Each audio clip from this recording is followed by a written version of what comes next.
On Tuesday afternoon, May 24, 1988, a Transportes Aéreos del Continente Americano B-737 was painting thunderstorms and rain showers on the cockpit weather radar.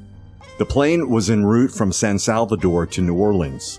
It was a regularly scheduled flight, and the route across Central America and the Gulf of Mexico was routine.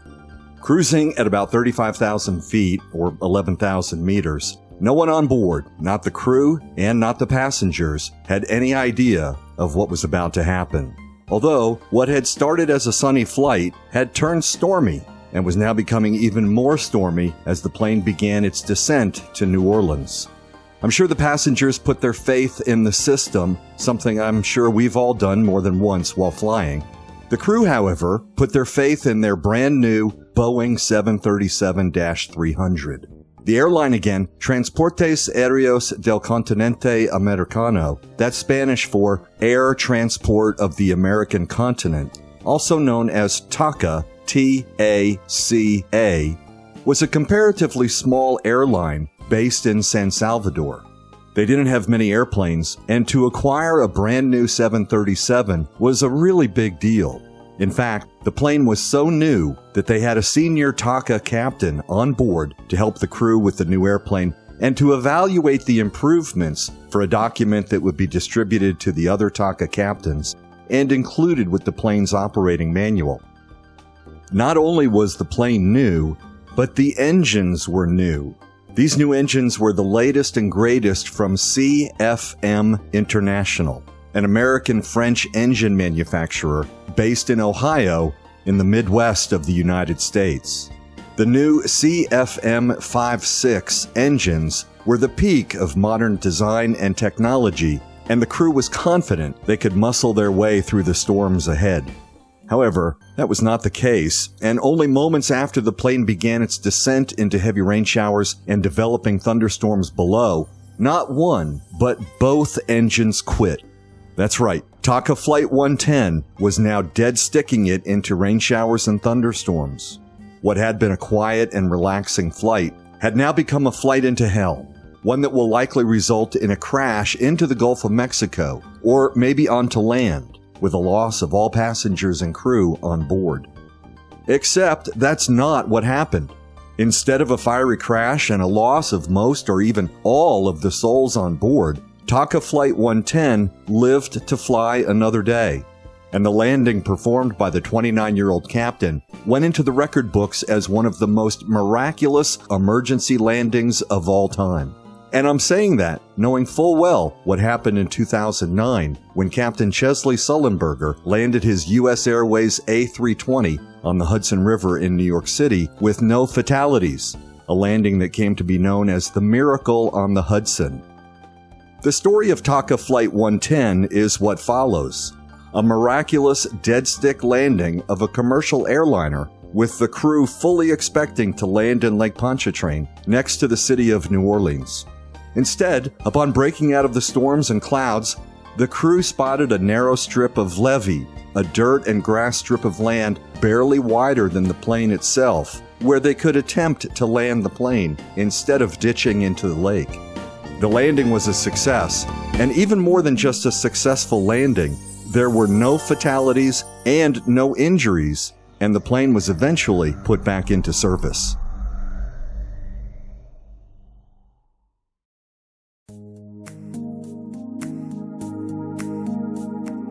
This is Radar Contact Lost, the podcast. I'm your host, Dave Gorham. I'm a retired meteorologist with a career in the United States Air Force, commercial, and broadcast weather forecasting, with a specialty of aviation meteorology. I've created this podcast series to bring you interesting but tragic stories of airplane crashes that have either been caused by the weather or when the weather has been a contributing factor to the crash. Today's episode, TACA Flight 110, a remarkable story of survival and aviation excellence, is not about a crash, but rather is about the extraordinary landing during severe thunderstorms of a narrow-body Boeing 737-300. There were 45 occupants on board who all escaped tragedy when their plane landed on a narrow levee, surrounded by the swamplands and bayous of southern Louisiana, with Louisiana's infamous bayou residents, including alligators and venomous snakes, likely watching the plane descend through the clouds and hoping it would crash land near them. Though the triumphant outcome of this landing was spread across the headlines and the evening news of the world, it could have easily turned the other way, toward fatalities, fire, and destruction. In an earlier episode of this podcast series, I did a story of a non-crash incident and mentioned that that would be perhaps the only episode detailing a non-crash. Yet here we are. However, the weather is indeed the reason for this story, and it fits well into the general theme of weather-related plane crashes on radar contact lost.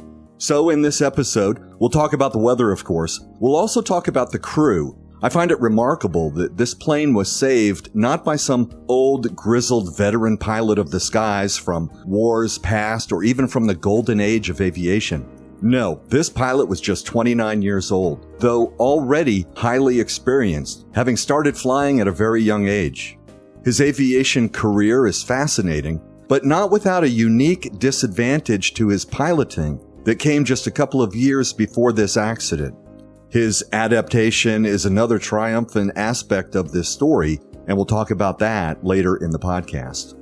We'll talk about the airplane too, though more specifically about the engines. These engines, today one of the most highly produced turbofan engines in the world, were not without growing pains. The company, CFM International, was remarkably on the verge of collapse less than 10 years before this crash. Those growing pains contributed to this accident, and I'll address what happened and how it was fixed. We'll also talk about the phenomenal airmanship that allowed this plane to land where no regular pilot would attempt to land or even consider landing. Plus, we'll talk about the fate of the airplane. Was it scuttled? Did it sink? Was it rescued? Was it damaged? Or was it flown off the levee and returned to service? The options considered ran the gamut from simple to complex, and the solution might surprise you. So let's begin. And in the beginning of every flight, there is the weather.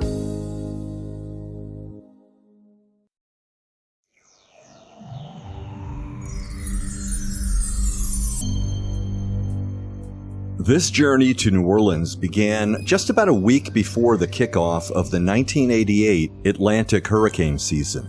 The hurricane season runs for the 6-month period from June 1st through November 30th. To underscore that point, the first tropical system of the season began just 5 days after this incident on May 29th. It was a weak system and it had run its course by 3 days later. But the point is that the atmosphere, as it often is in this part of the world, was unstable and supportive for rapid development of potentially strong thunderstorm activity. That said, most of the flight, from its departure in sunny San Salvador to its stopover destination in Belize City to the Gulf of Mexico, the weather was uneventful. One of the things I was interested in as far as the weather is concerned is that I wanted to know what time the flight took off from Belize City. Belize City is almost directly south of New Orleans, with most of the Yucatan Peninsula and all of the Gulf of Mexico standing between takeoff and landing. Had the flight taken off during the overnight hours, or even the early to mid-morning hours when the temperatures would be at their coolest, then the atmosphere would be most stable. Thunderstorms would not yet have formed or would be minimal in coverage. It's more difficult for thunderstorms to fire up overnight or in the early morning hours, although that is less true over large bodies of water, where the temperature contrast between day and night can be less dramatic. On the other hand, if the flight took off after, say 12 o'clock noon, it would be flying during the warmest part of the day, and therefore thunderstorms would be more likely, more intense, and could flare up more quickly. The flight took off at 11 a.m. local time, so the crew, as well as air traffic control, was aware that thunderstorms could be, or should be, expected, especially later in the flight. This, of course, is a broad, general statement. There are certain weather conditions that even in the height of hurricane season could rule out any possibility of thunderstorms, but that was not the case on May 24. The flight did not encounter any thunderstorm activity until they began their descent into New Orleans. This would have been between 90 and 100 miles away. The forecast did include the thunderstorm activity.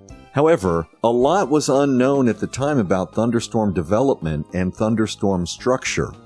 This was 1988, and as I've said several times before in previous episodes of Radar Contact Lost, weather forecasting, especially with regards to severe weather, was in its infancy in the 1970s and 1980s. Prior to then, severe weather wasn't understood at all. It was the classic, we don't know what we don't know. However, after Doppler radar moved out of the laboratory and was widely deployed across the United States, the understanding of severe weather really began to develop. Doppler radar in various forms has been around since the end of World War II, and it was used in experimental ways into the 1970s, but more seriously in the late 70s and the 1980s. With Doppler radar, meteorologists could begin to see inside the thunderstorm and even inside the tornado, so that wind direction and wind patterns could be detected, visualized, and analyzed. This is what I call the Enlightenment period with regards to severe weather. Severe weather understanding and forecasting techniques developed rapidly from that point forward. That development of severe weather forecasting coincided with computer development and the dramatic improvements of data transmission, which allowed weather data to move quickly between sensors and forecasters, as well as to air traffic controllers and to the pilots in the cockpit. There was a time when weather forecasts and weather warnings were transmitted by weather personnel to air traffic controllers by handwritten messages and by voice from the controllers to the pilots. Those verbal warnings are still part of the transmission process today, but now weather alerts are transmitted directly from the sensors of airport Doppler radar installations to air traffic controllers and to pilots in the cockpit faster than the blink of an eye. Doppler radar has been installed in military aircraft since the 1950s, but that was very experimental. Civilian aircraft began to see the first Doppler systems installed in the 1970s, with more in the 1980s. Doppler became mandatory for commercial aircraft in the United States in 1988, and all commercial aircraft had to have it installed by 1993. Remember, the crash of TACA Flight 110 happened in 1988. However, even this brand new Boeing 737 did not have Doppler weather radar. It had conventional weather radar installed. The difference between the two types of weather radar is substantial, and many experts now wonder how we, the aviation community, survived in the days before Doppler weather radar. Doppler is that good. Conventional radar was good, and certainly it was better than nothing, but Doppler radar was and is vastly superior. For example, Doppler radar can see turbulence. It can see updrafts and downdrafts within thunderstorms. Conventional radar can see none of that. It can see precipitation, areas of liquid rain in the atmosphere, and it can track movement and a few more things. And I should say that I may be selling my fellow meteorologists short. In the hands of a pro, the old conventional radars could do remarkable things. I even identified a tornado on our old Air Force FPS-77 storm detection weather radar. But Doppler radar is where it's at. What about Flight 110?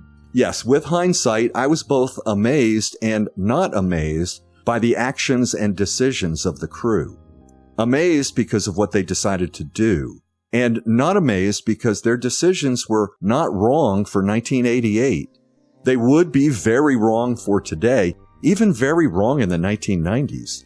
But in 1988 and without Doppler radar, they didn't know what they didn't know. What the crew saw on their weather radar screen were two large thunderstorm cells on either side of their intended flight path, and a relatively clear area between them. Actually, I shouldn't really say clear. There were heavy rain showers in their path, but they decided to fly between the thunderstorm cells and through the rain shower cells. Now, I haven't seen anything but a screen grab of the cockpit radar, and that was from a recreation video.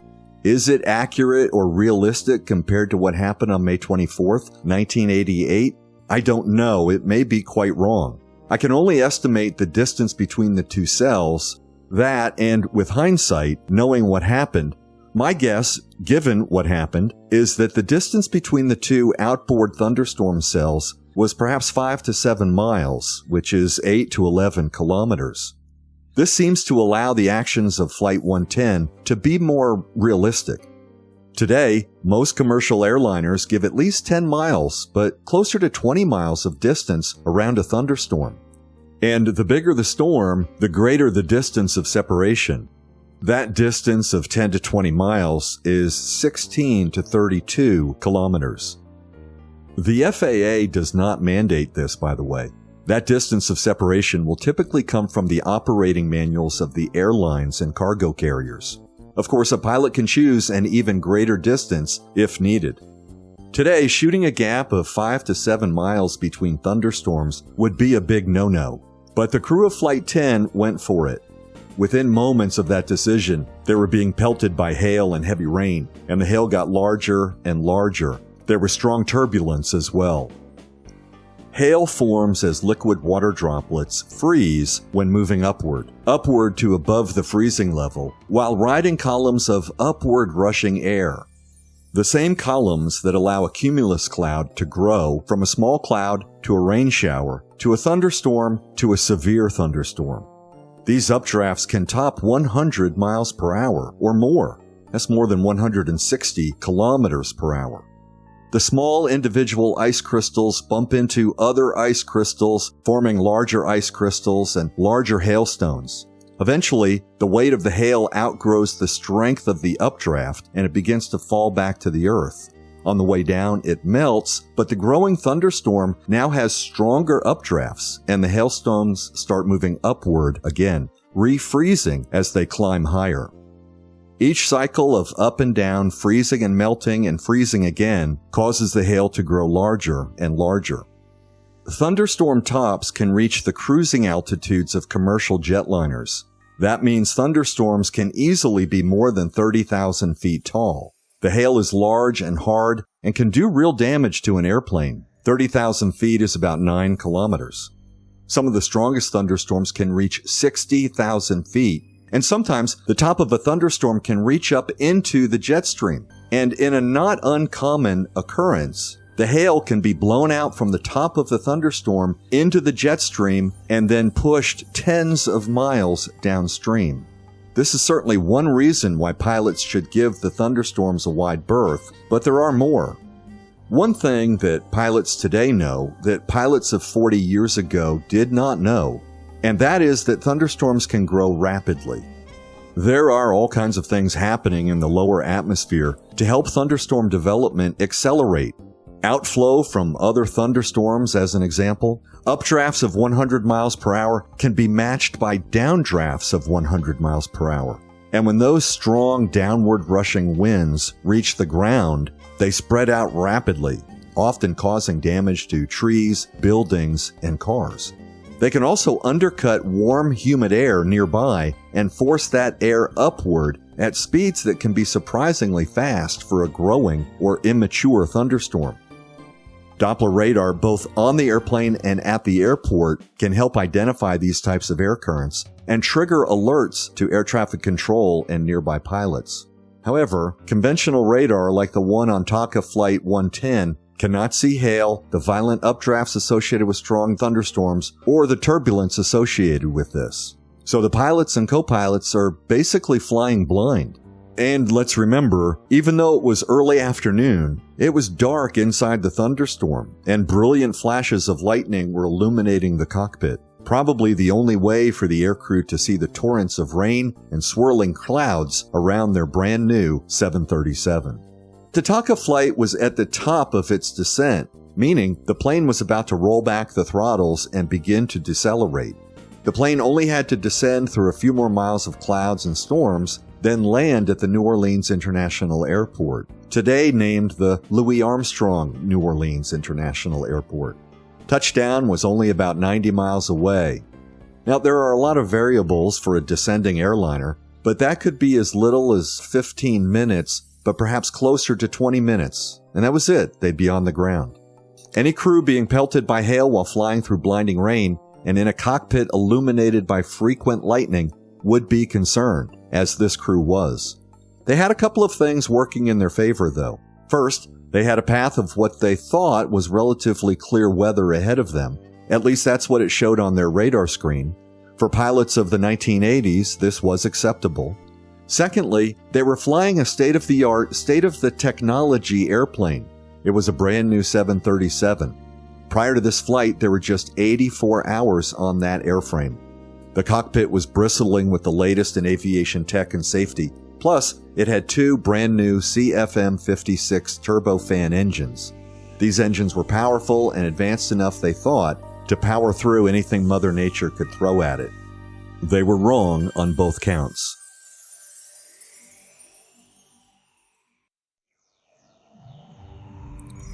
So let's talk about what happened as the plane began its descent. We already know that they were descending through some pretty rough weather. That, on its own, can be pretty bad. In fact, it can be fatal. However, it wasn't the hail or the turbulence that caused the plane to crash. That can be the result with weather like this, especially when there's not enough distance between the storms and the airplane. We have other episodes of Radar Contact Loss that talk about exactly this, and likely there will be additional future episodes that deal with this topic as well. The thunderstorm certainly contributed to the crash. However, it was the loss of both engines, not one, but both engines, that really surprised the crew and caused this, what would have been a typical thunderstorm-related crash, to take an unexpected turn. Sorry, I don't mean that to sound callous, but airplanes and thunderstorms are not a good mix, and it's why today's pilots steer clear by a wide margin of all thunderstorms. It was the failure of both engines that caused this 737 to not reach the runway at New Orleans International. Because of the loss of the engines, the plane descended much faster than it otherwise would have. Had the engines not died, the plane would have traveled through even more weather, though at a slower descent rate. This would have exposed them to potentially even more severe weather for a longer time period, with even greater risk to the airplane and all on board. Because it was still early afternoon, meaning the hottest temperatures of the day were still to come, that would include the growing potential for even stronger thunderstorms. There's really no telling what the 737 would have flown through had it maintained the thrust from its engines. It could have been worse, or maybe not. We'll never know. When a 737 loses its engines, it's not completely dead in the water, as the saying goes. There are emergency systems to rely on. There are battery systems for the instruments and for other electronics. Some airplanes have a RAT, R-A-T, or a ram air turbine that is deployed into the wind to generate power off that rushing wind. The RAT would provide power to the hydraulic systems and the electronic systems. The 737 does not have a RAT. Instead, the 737 is able to windmill the fans inside the engines to generate power for the hydraulics. The plane also has an APU to provide backup power. That's something we'll talk about in a couple of minutes. First, you must be wondering how far a 737 can travel or glide without the engines. The glide rate for an unpowered 737 is about 17 to 1. For every 17,000 feet forward, the plane will sink 1,000 feet downward. Pilots sometimes will simplify this to 3 to 1, meaning for every 3 miles forward, the plane will sink 1,000 feet. These guidelines are best calculated for optimal conditions, not a plane getting tossed around in turbulence, rain, and gusty winds. This means under optimal conditions from 30,000 feet, a 737 can glide without power for not quite 30 miles. Optimal conditions certainly do not include a plane getting ready to land with the landing gear lowered and the flaps extended. That extra and significant drag lessens the glide ability dramatically from 17 to 1 to 10 to 1. That's about 2 miles forward for every 1,000 feet downward. The captain knew immediately that the 737 would likely not make the destination airport. When first contacting ATC, the plane was 19 miles or 32 kilometers from the destination airport. Air traffic control suggested a nearby Navy base, known today as Naval Air Station Joint Reserve Base New Orleans, which was a few miles closer to the stricken airplane. But TACA Flight 110 would have to turn away from the direct path to New Orleans International for the suggested Navy base. This would likely make the planned New Orleans airport unreachable. The crew made the turn. However, without the engines, even the closer runway may be out of reach. At its current location and at its current altitude and glide rate, the math indicates that the 737 was just out of reach of the Navy base. TACA Flight 110 needs a miracle. I mentioned the APU a few moments ago. Restarting the engines is not like turning the key or pushing the starter button in your car. It takes time. And one of the time-consuming necessities is starting the APU, the auxiliary power unit. The APU is a generator located on the airplane that is used to provide power to the airplane when the engines are not running. This is primarily to provide electricity to the airplane while it is on the ground. It is also used to start the jet engines, again, primarily while the airplane is on the ground. The APU can run while the airplane is in the air, but it typically does not, so it must be started when needed. Although the APU is designated as a rapid start device, it still takes about 30 seconds to start. Only then can the plane's engines be started, or in this case, restarted. With the airplane rapidly running out of altitude, waiting 30 seconds while the APU is being started must have seemed like a lifetime to the crew. Worse, in the back of the airplane, the passengers are in the dark, literally and figuratively. Like in the cockpit, their only source of light is the lightning outside their windows. Not only is it dark, but with no engines, it's eerily quiet. The passengers know the engines are dead, they know they're over the Gulf of Mexico, and they know they are descending fast. And they probably know, or suspect, they are about to die. Up front, the crew does not have time to inform the passengers of the frantic, life-saving activities going on in the cockpit. But now, with the APU started, the relieved crew must start the engines. First one, and then the other. Fortunately, there are 3 crew members in the cockpit, the captain, the first officer, and the senior TACA pilot who is on board for evaluation of the airline's new 737. Typically, there are just 2 crew members in the cockpit. This means duties in the cockpit can be effectively and efficiently divided into flying the airplane, navigating, attempting to restart the engines, and talking with air traffic control. In this situation, all 3 pilots are busy trying to save the airplane and the lives of all on board. Can a miracle be found? Yes. First, the left or the port side engine starts up.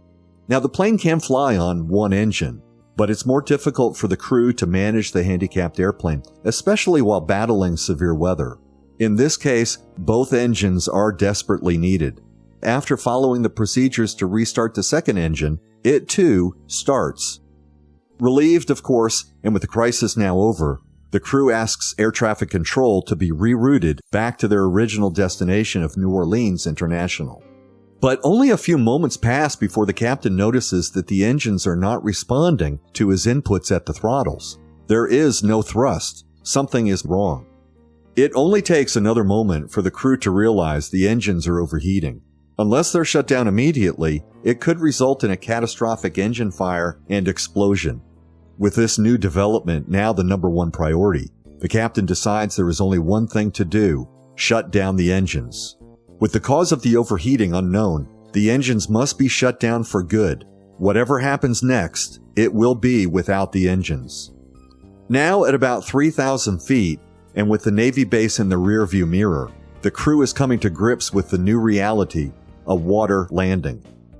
As you may know, New Orleans is surrounded by swampy land, bayous, lakes, and canals, not to mention neighborhoods and business districts. It was 6 years ago when a Boeing 727 Pan Am Flight 759 crashed during severe thunderstorms while trying to land at New Orleans International Airport. I'm sure the crew of TACA 110 was well aware of that incident. 145 people died. There were no survivors. The captain of TACA Flight 110 was determined not to let that story be repeated. As TACA 110 continued descending, it broke out of the clouds and the crew could now see the ground. As they feared, there was a lot of water below them and not any land options. ATC suggested a highway that was ahead of the airplane. Perhaps this was an option. It was Interstate 10, which, ironically, runs right past both airports, Lakefront Airport and New Orleans International. Though neither airport was reachable, the interstate highway was. The captain, however, decided that the threat of injury and death on the highway, as well as the risk to the plane and the passengers from highway overpasses and other infrastructure, was just too great. There had to be something else. At this point, the plane was now at about 1,500 feet. That's 450 meters. The plane would be lucky to have 3 miles of range and less than a minute in the air. As the captain is lining up to land on a water-filled canal, he is fully anticipating a water landing and all the danger that comes with it. But the co-pilot spots a strip of land, a narrow, man-made levee. Levees are designed to separate and direct all the water away from land, and a multitude of levees run through and around the city. Without the levee system and a network of never-stopping pumps, this land would otherwise be naturally underwater. It is the canals and the levees that keep the city known as the Crescent City dry, despite being below sea level.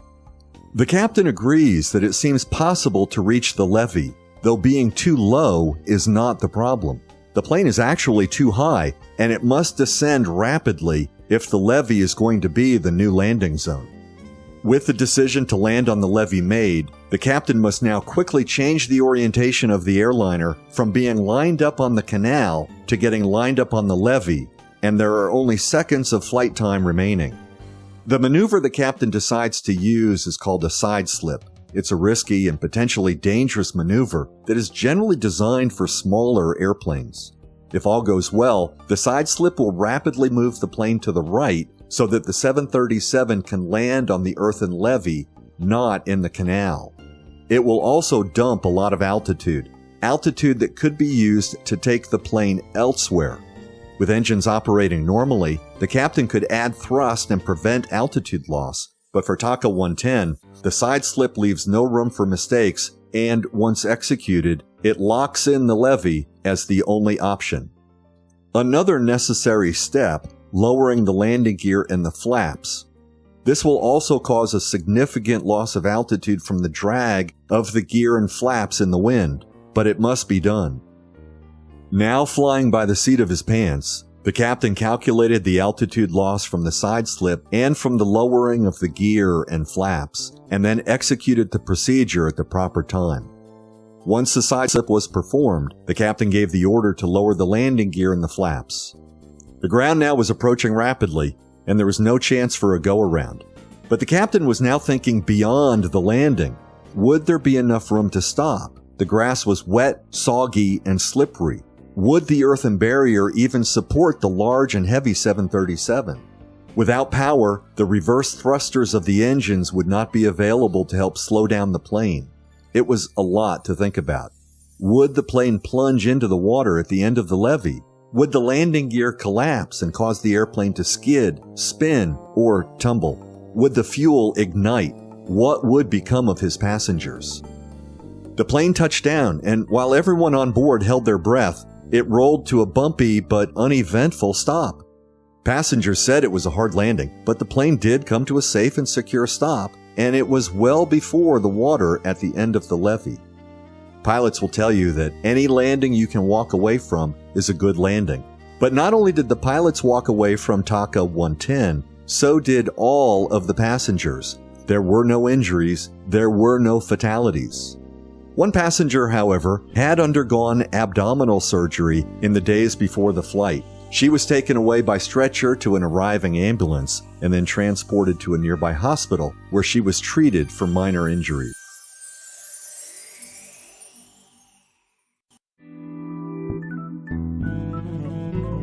With the plane on the ground, not on fire and not destroyed, and with passengers and crew not only safe but uninjured, the investigation was able to begin quickly. Many things had to be ruled out, of course, but first and second on the list for the investigation team was to determine why the engines died. and why, once the engines were restarted, they overheated and were unable to provide thrust. To do this, they had to look closely at the engines, both outside and inside. The CFM56 engines were, at the time, excellent engines. They still are, in fact, almost 40 years later. As of 2025, more than 34,000 of these large turbofan engines have been produced. The first run of the engines began in 1974, and although initial sales were slow, they have since become the most used turbofan engines in the world.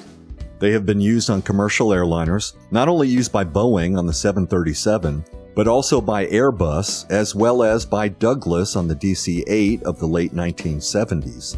The CFM56 was also used in military aircraft, most notably in or on the U.S. Air Force KC-135 Stratotanker aerial refueler. And if you're familiar with the older KC-135s, then the CFM56 was not the water-injected power plant that was infamous for its loud and smoky takeoffs and ongoing departures. Those were the KC-135s of my day in the Air Force, and there was definitely a new chapter in the history of the KC-135 that began when the old smokers were replaced by the quiet and more powerful CFM56s. What happened here, high over the Gulf of Mexico, to such a popular and widely manufactured engine? As great as the engine was, it was not without issues. One of those known issues was what happened when the engine flew through heavy rain, and to combat this, changes to the engine had already been made along the way. The engine had been tested over and over, and rain had not been responsible for a flameout. Was rain or was rain not an issue? Turns out, the rain was an issue, but as investigators would soon learn, that rain was an issue only during very specific operating parameters. The engines from TACA 110 were removed and sent back to Ohio for inspecting and testing.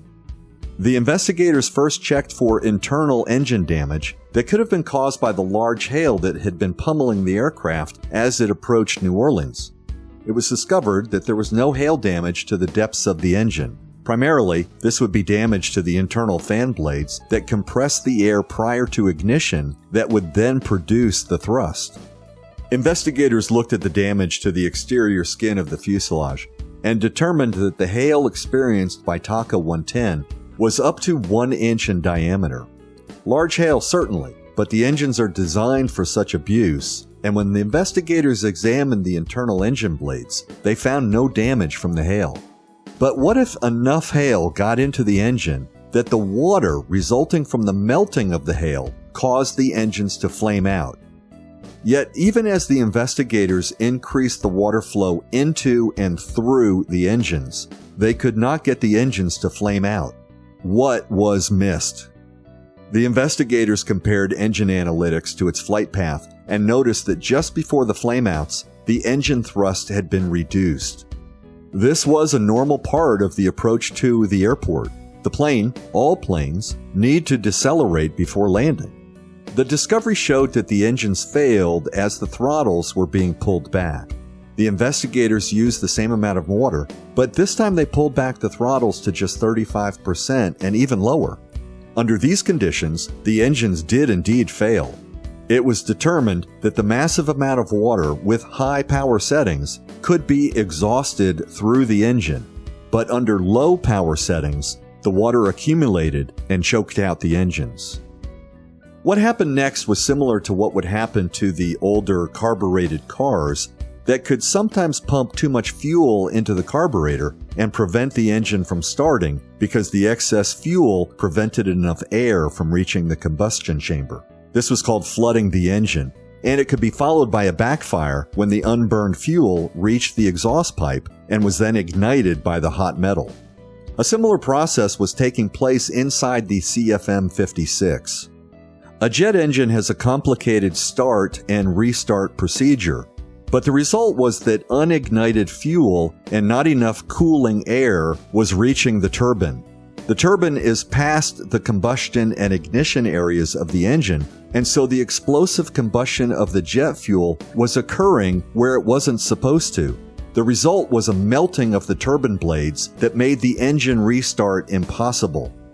With a jet engine, this is not called a backfire, but a hot start, and it can lead to very dangerous conditions, including engine damage and fire. The investigators concluded that rain and hail under reduced power settings caused the two CFM56 engines to flame out, and then not only prevent a proper restart, but to cause hot start conditions in both engines, destroying one engine and damaging the other, eliminating any possibility of a restart.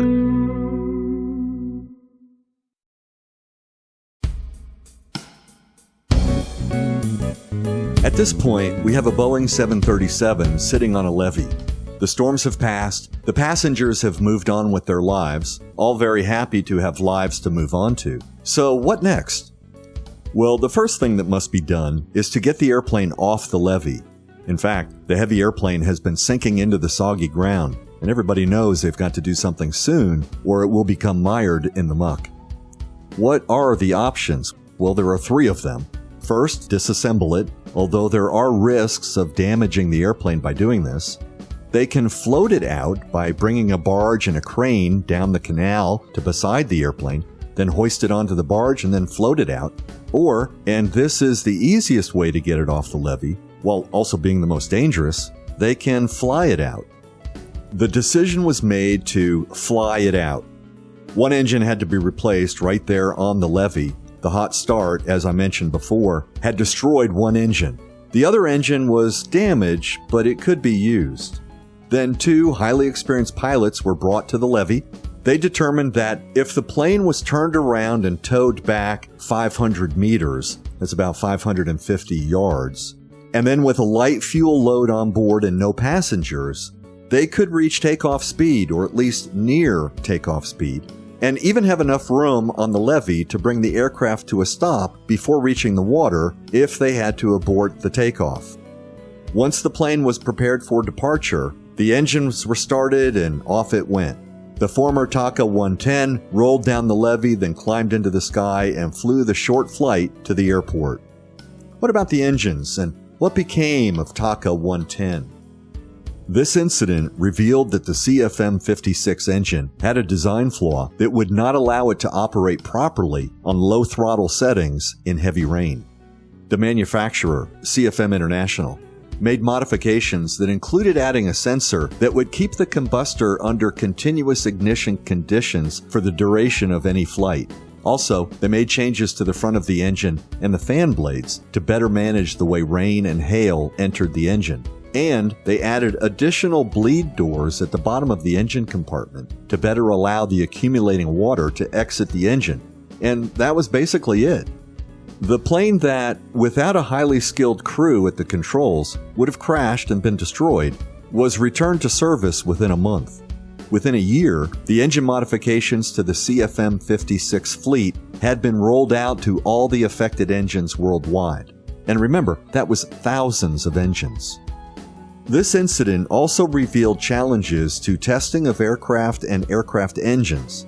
Following this incident, testing procedures were changed to reflect a more real-world rather than laboratory environment.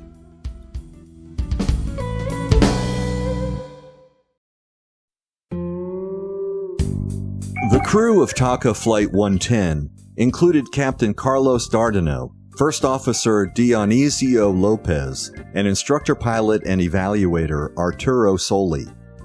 It was First Officer Lopez who quickly identified the levee as an alternative to the water landing in the canal. But it was the calm command of Captain Dardano who was credited with performing the dangerous side-slip maneuver, landing the plane, and saving the plane and the passengers. Yet at just 29 years old, he was far from the older veteran pilot that would typically be expected to perform such heroics.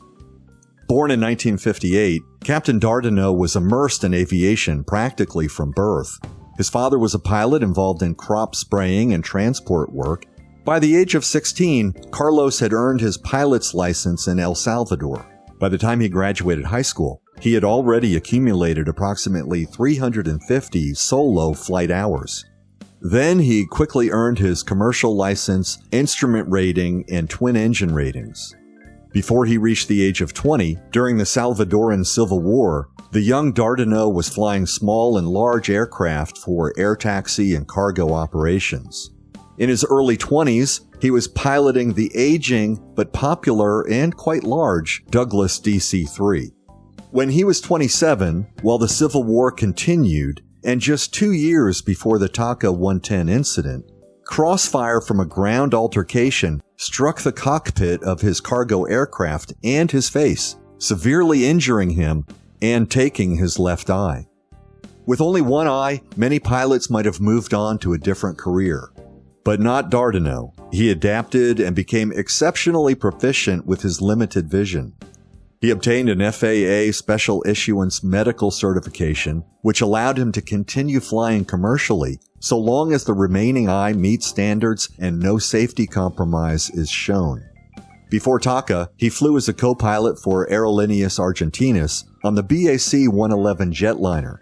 By age 29, he had logged an impressive 13,410 total flight hours, with nearly 11,000 of those hours as pilot in command, an unusually high level of experience given his age. Captain Dardanel retired in 2023, following 49 years as a commercial pilot. Today, he continues his flying passion. He performs aerobatics, participates in air shows in El Salvador, and participates in training, mentoring, and other flying-related work. He has shared his experiences in interviews, highlighting perseverance, skill development, and the importance of staying proficient. Following such a career, especially after the TACA Flight 110 incident, he does not view himself as a hero, but rather as a professional who did his job.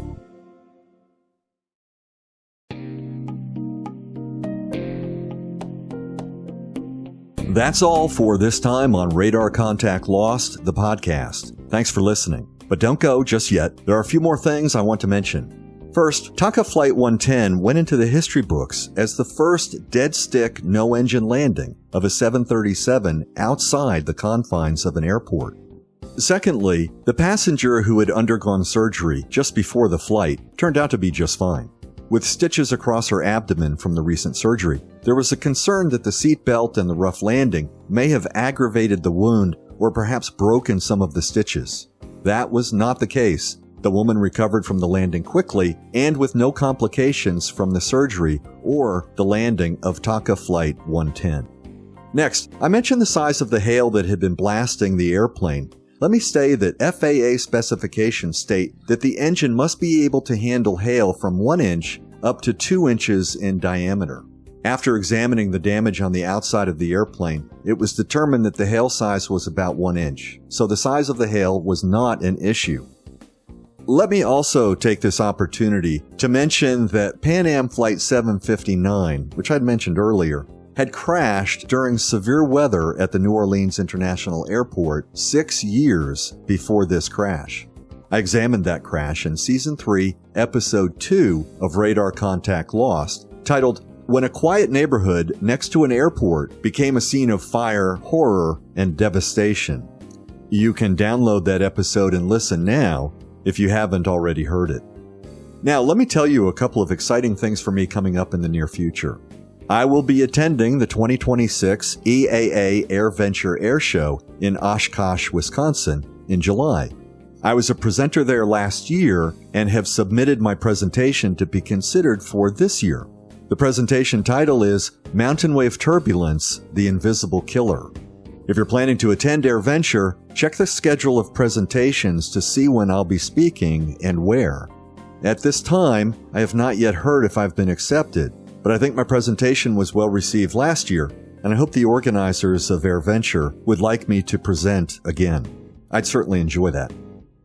Speaking of AirVenture, I've been invited to join Flair Bourbon at their booth to speak about Radar Contact Lost, aviation weather, and maybe a little bit about my career in aviation. My schedule at Flair Bourbon is not yet firm. Flair Bourbon was founded by pilots and is a great brand with strong aviation ties. They were the first ever liquor brand to be granted permission to exhibit at AirVenture. Their motto is, "Finish every flight, with a flare. Be sure to check the AirVenture schedule for where I'll be presenting, providing my presentation is accepted, of course, and come by the Flare Bourbon booth to say hello. I hope to see you there. Lastly, Radar Contact Lost continues to have new downloads.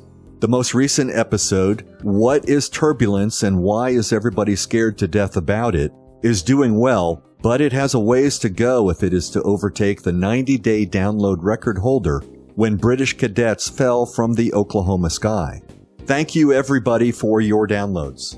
Some of those downloads are undoubtedly from our newest listeners. So here's a shout out to some of those new listeners in Caracas and Cabimas, Venezuela, Takamatsu in Japan, and Dubravita in Romania. Thank you to all the new listeners around the world. Welcome aboard. On Instagram, follow at Radar Contact Lost Podcast. I provide behind the scenes, time schedules, interesting factoids, and more. If you're wondering about the next episode, check out Instagram. If you'd like to reach out, send an email to rclpodcast1@gmail.com. That's rplpodcast1@gmail.com. Or send a text through your podcast app. Your name and contact information used on the texting app remains anonymous. If you want me to see it, be sure you include it in your message. With each new episode of Radar Contact Lost, I will bring you interesting but tragic stories of plane crashes from across the United States and from around the world. When these crashes involve the weather as a possible cause or as a contributing factor, I'll rely on my 40-year career as an Air Force, broadcast, and commercial meteorologist with a specialty of aviation meteorology to explain what happened and why.